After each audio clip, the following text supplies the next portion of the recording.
पैठण तालुक्यात कोरोनाबाधितांचा आकडा 512 वर।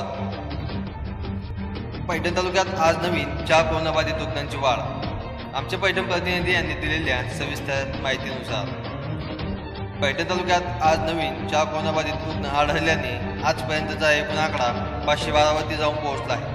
आज रोजी आढळलेल्या रुग्णांपैकी भवानीनगर पैठण येथे 1 रुग्ण, तर बालाजी विहार पैठण येथे 2 रुग्ण आणि कासरपाडे येथे 1 रुग्ण असे एकूण 4 रुग्ण सापडलेले आहेत। सध्या पैठण तालुक्यातील विविध केअर सेंटर येथे 109 रुग्ण उपचार घेत असून तालुक्यातीलच पण औरंगाबाद येथे 54 रुग्ण उपचार घेत आहे, तर 512 रुग्णांपैकी 336 रुग्ण ठणठणीत होऊन घरी परतलेले आहेत, तर तालुक्यामध्ये 12 रुग्णांचा कोरोनामुळे मृत्यू देखील झालेला आहे, अशी माहिती पैठणचे तहसीलदार चंद्रकांत शेळके व कातूस अधिकारी श्री अशोक जाधव यांनी दिलेली आहे।